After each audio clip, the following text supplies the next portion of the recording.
Study IQ IAS, अब तैयारी हुई अफोर्डेबल। एक जमाना होता था कि गांव के अंदर रहने वाले लोगों को दूर दराज के इलाकों में जाकर बैंकिंग फैसिलिटी का लाभ लेना पड़ता था।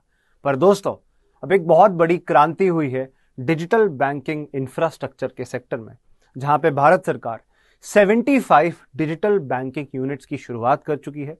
16 अक्टूबर 2022 को यह शुरुआत हुई है। वैसे तो अनाउंसमेंट बजट 2022-2023 2022-23 के बजट के अंदर ही अनाउंसमेंट हो चुकी थी, बट अब आपको देखने मिलेगा कि फाइनली उद्घाटन हो गया है, इनॉग्रेट कर दिए गए हैं 75 डिजिटल बैंकिंग यूनिट्स। ये हमारे नेशन के, हमारे देश की सेवा के लिए तत्पर हो चुके हैं, लग चुके हैं। अब मुद्दे की बात यह है कि अब 24/7 365 डेज 365 दिन 24 घंटे 7 दिन आपको डिजिटल बैंकिंग फैसिलिटी का लाभ मिल पाएगा भारत सरकार की इस अद्भुत योजना की वजह से।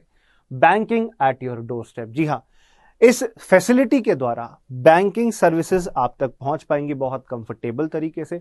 It will significantly improve banking experience for the Indian citizens.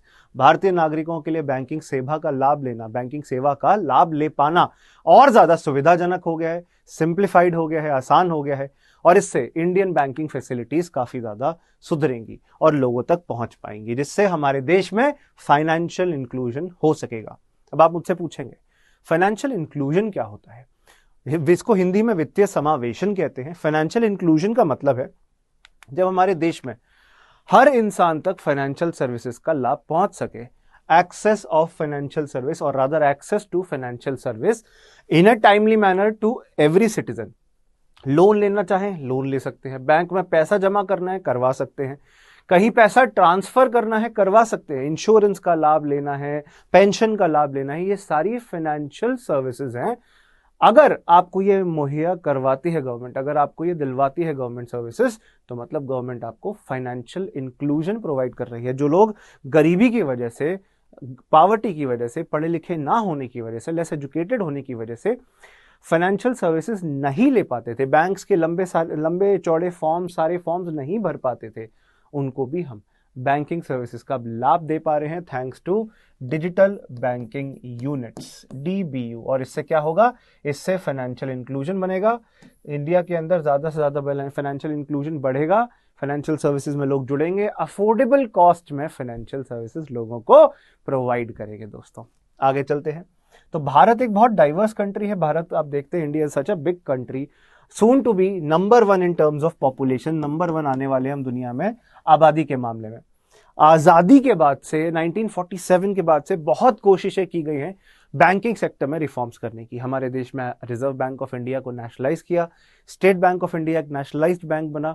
उसके बाद भारत सरकार ने इंदिरा गांधी जी के टाइम पर बैंकों का नेशनलाइजेशन किया, मतलब प्राइवेट बैंक्स को गवर्नमेंट बैंक्स में कन्वर्ट किया, और बहुत सारे रिफॉर्म्स, बहुत सारे सुधार हुए हैं।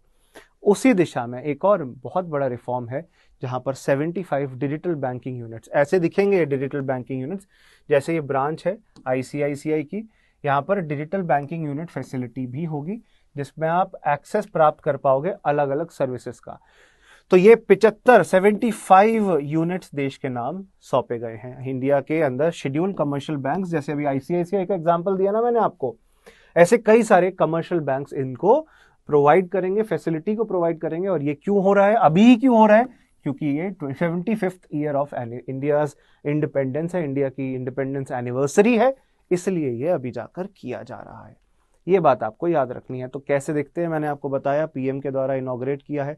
इनॉग्रेशन तो इनिशियली कश्मीर के 2 डिजिटल बैंकिंग यूनिट्स के द्वारा किया गया, जम्मू कश्मीर के। अच्छा, ये लिस्ट है टोटल 75 डिजिटल बैंकिंग यूनिट्स कहाँ कहाँ है, कितने स्टेट्स में कितने ज्यादा डिजिटल बैंकिंग यूनिट्स हैं। जैसे यूपी के अंदर 4 हैं, उड़ीसा के अंदर 4 हैं, कर्नाटका के अंदर 4 हैं, तो मैक्सिमम 4 हैं किसी स्टेट में, ऐसे ही तेलंगाना के अंदर 4 हैं, अलग अलग स्टेट्स के अंदर, ऐसे ही राजस्थान के अंदर 4 हैं। अलग अलग स्टेट्स में कौन से स्टेट्स में कितने डिजिटल बैंकिंग यूनिट ओपन किए गए हैं। नॉर्मली ये डिस्ट्रिक्ट हेडक्वार्टर्स में ओपन किए गए हैं, और इनका क्रिटिसिज्म भी यही है कि इनको आपने डिस्ट्रिक्ट हेडक्वार्टर्स तक ही सीमित रखा, गांव गांव तक अभी पहुंचे नहीं है। 75 से शुरुआत हुई है, ज्यादा समय नहीं लगेगा इन्हें 750 बनते हुए या 7500 बनते हुए। It will not take much of a time. याद है ना UPI, यूनिफाइड पेमेंट इंटरफेस। शुरुआत हुई थी, क्रिटिक्स ने कहा था कुछ नहीं होगा इससे, इंडिया में कोई डिजिटल पेमेंट नहीं करने वाला, इंडिया एक कैश डोमिनेटेड कंट्री है, कैश ज़्यादा इस्तेमाल होता है। आज देखिए हर इंसान भीम, यूपीआई, फिनटेक कंपनीज की सर्विसेज का यूज़ करके आगे से बेहतर आगे बढ़ने का काम कर रहे हैं, बेहतर से बेहतर सेवाएं लेने का काम कर रहे हैं, thanks to unified payment interface UPI. आप लोग भी यूज़ करते होंगे, कमेंट बॉक्स में बताइए यस और no. So what I am trying to tell you that India में यूपीआई क्रांति लेकर आया, डिजिटल बैंकिंग यूनिट भी एक नेक्स्ट रेवोल्यूशन का रूप ले लेंगे। आप देखिएगा जरा, आगे चलते हैं। तो ये 75 डिजिटल बैंकिंग यूनिट्स इंडिया में फाइनेंशियल इंक्लूजन और यूजर का बैंकिंग एक्सपीरियंस सुधारेंगे, ये मैंने आपको बात बताई। अब आखिरकार ये डिजिटल बैंकिंग यूनिट्स हैं क्या? तो आरबीआई ने अभी अनाउंस किया है कि आरबीआई की गाइडलाइंस के हिसाब से ये डिजिटल बैंकिंग यूनिट्स वो स्पेशलाइज्ड फिक्स पॉइंट्स हैं, जैसे मैंने अभी आपको फोटो दिखाई थी, एक जगह फिक्स होंगे, स्पेशलाइज्ड पॉइंट्स हैं, वो जगह हैं जहां पे जाके आप बैंकिंग सर्विसेज का लाभ ले सकते हो। ये आपको एक डिजिटल इंफ्रास्ट्रक्चर प्रोवाइड कर रहे हैं, मतलब एटीएम जैसी मशीन्स होंगी, कियोस्क होंगे, अलग अलग मशीन होंगी जिनको कियोस्क कहते हैं, जिनमें जाके आप banking services, mobile banking, internet banking का फायदा ले सकते हैं। कहीं पेमेंट आपको ट्रांसफर करनी है, नेफ्ट आईएमपीएस, मतलब किसी को पेमेंट ट्रांसफर करनी है वो भी कर पाओगे, कहीं से रिसीव करनी है वो भी कर पाओगे। यूपीआई, भीम, क्यूआर भी इसमें एनेबल होगा, ये आपको याद रखना है। बहुत सारे बेनिफिट्स है। लोन लेना चाहते हो, end to end loan facility, शुरू से लेकर अंत तक end to end loan facility इसके तहत आपको देखने मिलेगी। So a lot of things are there, that is why these are specialised units और हब्स, जो कि शेड्यूल कमर्शियल बैंक्स के द्वारा, जो आरबीआई के द्वारा रेगुलेटेड बैंक्स होते हैं, उनके द्वारा शुरू किया गया है। ये 24/7 मोड में काम करेंगे, जिनसे कैश विड्रॉ कर सकते हो, निकाल सकते हो पैसा, या आप जमा कराना चाहते हो अपने बैंक अकाउंट में पैसा, वो भी आप कर सकते हो, और net banking, internet banking services का लाभ ले सकते हो।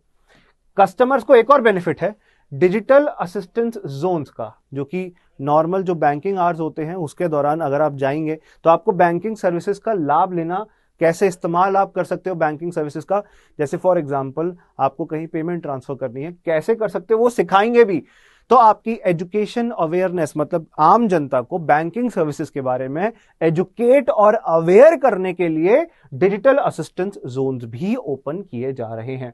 उसके अलावा अकाउंट ओपनिंग यहां पे हो सकती है, अकाउंट ओपन आपका हो जाएगा, फिक्स डिपॉजिट, रिकरिंग डिपॉजिट, ये भी ओपन करा सकते हो। दोनों में फर्क क्या है? फिक्स डिपॉजिट मतलब जैसे मेरे पास 10 लाख रुपए पड़े हैं, मैंने एक साथ बैंक में जमा करा दिया, हर महीने हर साल का मुझे उस पर इंटरेस्ट मिल रहा है, तो आई डिपॉजिटेड अक्यूमुलेटेड अमाउंट, जो एक मुश्त पैसा है वो मैंने जमा करा दिया, वो फिक्स डिपॉजिट में आता है। दूसरा होता है रिकरिंग डिपॉजिट, आरडी जिसे कहते हैं। रिकरिंग डिपॉजिट में आप हर महीने का कुछ पैसा जोड़ते हो, जैसे 1000 रुपए महीने का जोड़ रहा हूं, 10 साल के बाद मुझे अक्यूमुलेटेड अमाउंट विद इंटरेस्ट मिल जाएगा, ये होता है रिकरिंग डिपॉजिट। तो ये फर्क होता है एफडी और आरडी में, और ये दोनों चीजें आप यहां से कर सकते हो, इस दोनों फैसिलिटीज का यहां से यूज कर सकते हो, ये बात आप याद रखिएगा। बाकी पेमेंट ट्रांसफर करनी है, नेफ्ट, आरटीजीएस, हर तरीके की पेमेंट ट्रांसफर हो सकती है, real time gross settlement and NEFT facility are there, these facilities are provided. और देखो, लोन मैंने बताया, लोन की एप्लीकेशन, आवेदन देना है कि मुझे लोन चाहिए 5 लाख रुपए का, और जब तक आपको पैसा नहीं मिल जाता, लोन डिसबर्सल, ये सारी चीजें एंड टू एंड, शुरू से लेकर अंत तक इस डिजिटल बैंकिंग यूनिट से भी मिल जाएंगी, मतलब लोन फैसिलिटी भी यहां से प्रोवाइड हो जाएगी। आरबीआई सोच रहा है कि आपको डिजिटल बैंकिंग यूनिट्स के माध्यम से पर्सनलाइज्ड एक्सपीरियंस दे सके, स्ट्रक्चर्ड कस्टम मेड प्रोडक्ट्स, मतलब लोगों की जरूरत और सहूलियत के हिसाब से बनाए गए अलग अलग प्रोडक्ट्स और सर्विसेज प्रोवाइड करे, high quality infrastructure facility provide करे, ताकि लोगों का एक्सपीरियंस ज्यादा से ज्यादा बेहतर हो। डिजिटल बैंकिंग यूनिट्स अभी शेड्यूल कमर्शियल बैंक्स के द्वारा शुरू करे गए हैं, आगे जाके इनको एक्सपैंड करना है, हर प्रकार के लोगों तक, बिजनेसमैन तक इनको ले जाना है, ताकि लोग ज्यादा से ज्यादा इनका इस्तेमाल कर सके। और देखिए, बैंक्स को एक और जिम्मेदारी संभालनी होगी कि ये जो डिजिटल बैंकिंग यूनिट है, यहाँ पर लोगों की साइबर सिक्योरिटी सेफ रहे। ऐसा ना हो कि हमारी पर्सनल इंफॉर्मेशन एटीएम कार्ड से जुड़ी हुई, बैंक अकाउंट से जुड़ी हुई, ये लीक हो जाए, वरना उससे हमें फाइनेंशियल लॉस हो सकता है। उसके अलावा 75 डिस्ट्रिक्ट्स, अलग अलग डिस्ट्रिक्ट हेडक्वार्टर्स में ओपन किए गए हैं डिजिटल बैंकिंग यूनिट्स, ये बात आपको याद रखनी है। तो ऐसे कुछ डिजिटल बैंकिंग यूनिट्स होते हैं, इनकी इंपॉर्टेंस के बारे में मैंने आपको बताया। So it is a revolutionary technology जो कि डिजिटल बैंकिंग इंफ्रास्ट्रक्चर को इंडिया में रेवोल्यूशनाइज कर देगी, हर इंसान तक डिजिटल बैंकिंग फैसिलिटी ले जाने में हेल्प करेगी। तो कमर्शियल बैंक्स जिसमें जैसे ICICI, state bank of India, Punjab national bank, ऐसे कमर्शियल बैंक, और कितने टोटल 24 कमर्शियल बैंक, जिसमें 11 तो सरकारी पब्लिक सेक्टर बैंक्स हैं, सरकारी बैंक है, 12 प्राइवेट सेक्टर बैंक है, टोटल कितने हो गए 23 ना, और एक फाइनेंस बैंक है। टोटल ऐसे 24 भारत के बैंक, इंडिया के 24 बैंक्स आरबीआई की परमिशन के बिना डिजिटल बैंकिंग यूनिट्स ओपन कर सकते हैं। उनके पास पहले से लाइसेंस है बैंकिंग यूनिट्स को ओपन करने का, जिनके पास अच्छा खासा डिजिटल बैंकिंग एक्सपीरियंस है। अब इस कैटेगरी में रीजनल रूरल बैंक्स, जो गांव के अंदर, ग्रामीण इलाकों के अंदर क्षेत्रीय ग्रामीण बैंक होते हैं ना, रीजनल रूरल बैंक्स, जैसे यूपी का एक बड़ा फेमस है प्रथम बैंक, ऐसे रीजनल रूरल बैंक्स को ये परमिशन नहीं है ओपन करने की।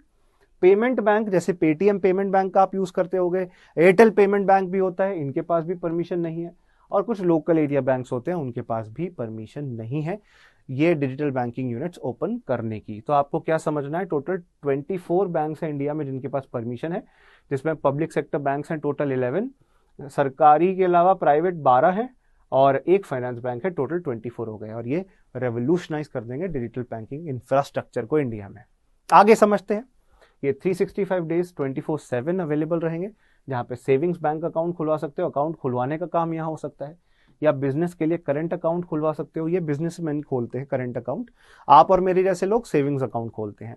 बिजनेस ओनर्स करंट अकाउंट खोलते हैं, जिसमें वो अपना पैसा जो भी बिजनेस से कमा रहे हैं रख सकते हैं, पेमेंट्स कर सकते हैं, जिसमें पैसा आता जाता रहता है। करंट अकाउंट को याद करने का एक बहुत आसान तरीका है कि करंट की स्पीड से, करंट की रफ्तार से पैसा आता जाता रहता है, इसलिए इन्हें करंट अकाउंट कहते हैं। ये मैं एग्जाम्पल के लिए समझा रहा हूं, ये इनका ऑब्जेक्टिव है। आगे fix deposit and recurring deposit, ये मैंने समझा ही दिया, ये भी ओपन कर सकते हो। बाकी कस्टमर्स जो डिजिटल फैसिलिटीज लेते हैं उनके लिए कई सारे अलग अलग सर्विसेज प्रोवाइड कर सकते हैं। ये इंटरनेट बैंकिंग की सर्विस, मोबाइल बैंकिंग की service, debit card, credit card भी मिल सकता है जिसका आप इस्तेमाल कर सकते हो यहाँ पे आकर। यूपीआई क्यूआर कोड होंगे, भीम, आधार, अलग अलग पॉइंट ऑफ सेल इक्विपमेंट होंगे। जब आप कोई चीज़ खरीदते हो तो आप पॉइंट ऑफ सेल मशीन में अपना एटीएम कार्ड डालते हो, तब जाके पैसे आप निकाल सकते हो, या तब जाके आप ट्रांसफर कर सकते हो, पेमेंट कर सकते हो। मैं कोई दुकान पे कुछ खरीदने गया, मैंने उन्हें अपना कार्ड दिया, उन्होंने मशीन में डाला, मेरा पिन कोड डाला, और अल्टीमेटली वो अमाउंट कंप्लीट हो गई। तो ये पॉइंट ऑफ सेल मशीन्स के थ्रू होती है। यहाँ पर पॉइंट ऑफ सेल मशीन्स का एक्सेस भी होगा, क्यूआर कोड, भीम, ये सारी फैसिलिटीज का एक्सेस होगा, जिससे इंडिया ट्रूली डिजिटल इंडिया बनने के रास्ते पे चल सके। ये है मुद्दे की बात। तो आपको मुद्दे की बात जो थी, इंपॉर्टेंट चीज़ें जो थी, वो मैंने समझा दिया, कौन सी फैसिलिटीज इसके तहत आपको मिल सकती है। दोस्तों, इसके साथ साथ आपको मैं बताना चाहूँगा, हमारा यूपीएससी सिविल सर्विस एग्जाम की प्रिपरेशन 2023 की प्रिपरेशन का लास्ट बैच शुरू होने वाला है। 18 अक्टूबर से क्लासेस स्टार्ट हो रही हैं शाम 6 बजे। प्रीलिम्स और मेंस की तैयारी कराई जाएगी इस बैच के तहत, और ये लास्ट फाउंडेशन बैच होगा 2023 का। इसके बाद 2024 के लिए हमारे बैचेस आएंगे। So this is the last opportunity जहां पे आपको फाउंडेशन बैच देखने मिलेगा। फाउंडेशन मतलब बिल्कुल शुरू से अंत तक आपको तैयारी की जाएगी।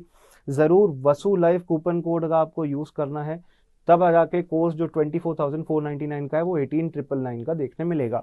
इसमें आपको 900 hours of live classes, recorded lecture, handwritten notes, उसके साथ साथ नोट्स जो आपको रिवीजन में हेल्प करेंगे, एक्सपर्ट्स हमारे आपको मेंटरशिप देंगे जिन्होंने खुद सिविल सर्विस एग्जाम लिखा है, अपने फेलियर से आपको, एक्सपीरियंस से आपको सिखाएंगे कि आप वो गलती ना करें जो उन्होंने करी है, दोहराएं नहीं वो गलतियां। इसके अलावा प्रीलिम्स टेस्ट सीरीज में test series, answer writing programme और बहुत कुछ आपको मिलेगा। जरूर जुड़िएगा हमारे इस कोर्स के साथ। This is the last batch for 2023, इसलिए मैं आपको बार बार रिमाइंड करा रहा हूँ, जल्दी जुड़िए। प्रीलिम्स और मेंस की तैयारी आप इनके साथ जुड़ के कर सकते हो। 24,999 का कोर्स है, पर इतना आपको नहीं पे करना। ये कोड वसु लाइव यूज करके आपको ये पूरा कोर्स 18,999 में मिलेगा। But when you use this code then only you will get it. Thank you. 18 से क्लासेस स्टार्ट हो रही हैं। See you there. I will be teaching in this batch. I will see you in the live batch. Good luck. Study IQ IAS, अब तैयारी हुई affordable.